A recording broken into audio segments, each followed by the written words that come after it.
دا اخري جمعه را روانه ده د روزې دا په دا موبایل کې یو میسج چلیږي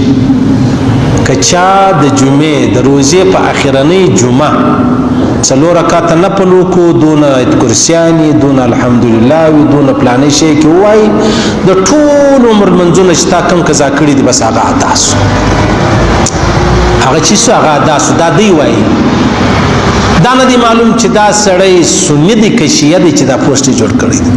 زموږ خلک ډېر خاص کر پښتانه هغه تی ویلې پښتانه اولنی وایي چې شو غریب التاک نه درلودې پیدا یې کړ بیا د غرمې کې پروت میډیا یې نه درلودې چې پیدا یې کړ پر خدای هم درواغ وتړل پر رسول هم وتړل پر مور پلار کې تړلې دي چې تړلې دي صحیح شو بس نور ته جوړېدلې دي الله نو پوسټ راغلی دي الله مخ ته شیر کوي په ټول ژوند شان مشیروي په ټول ژوند یې مشیروي دونه لویه پوښتنه به درڅه وشي د الله پر رسول به دې درواغ ویلي جهنم به دې ځای شي من کذب علی متعمدا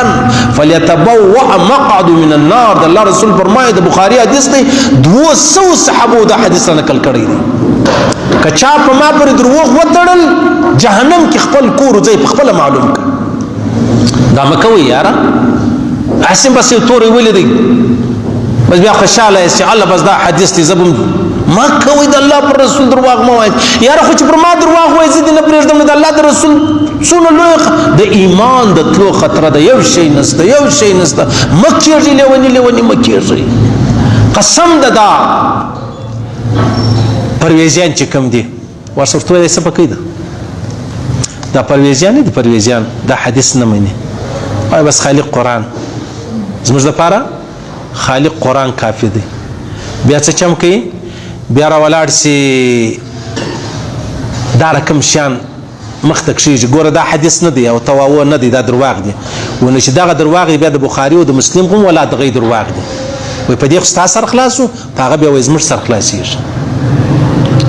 لکه بینک لره ورسه دا اصل و کمصل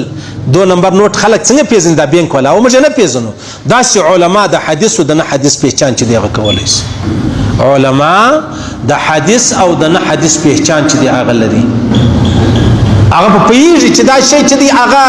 دا حدیث دی دا حدیث نه دی عزیزان او څونه لوی لوبه د عزیزان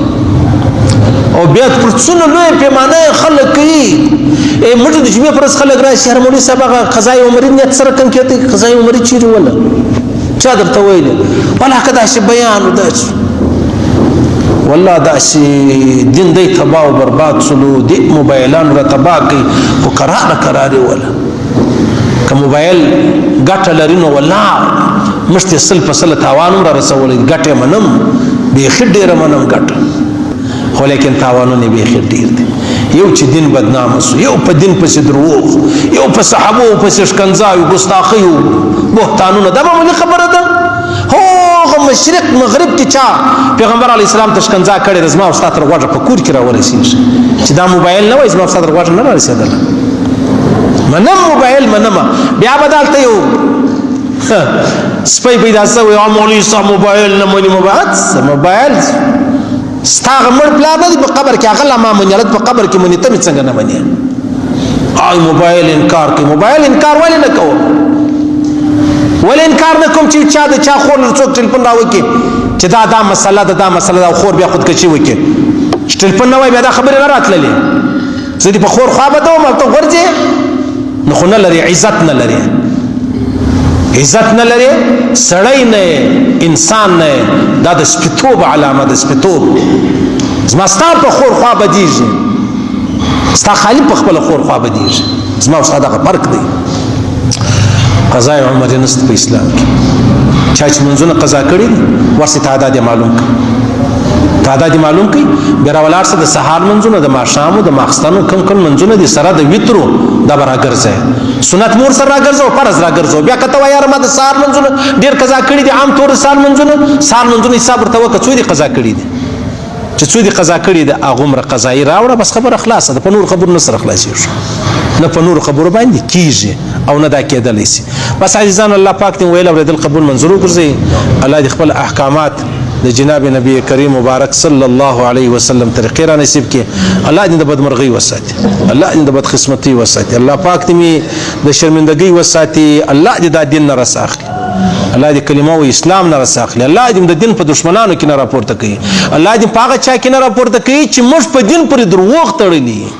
الله دې پر دې ویلو اورېدلو موږ ته عمل کول توفیق راکړي. الله دې موږ ټولو ته پر دغه کلمه مرګ راکړي چې موږ مرو دا ووایو لا اله الا الله محمد رسول.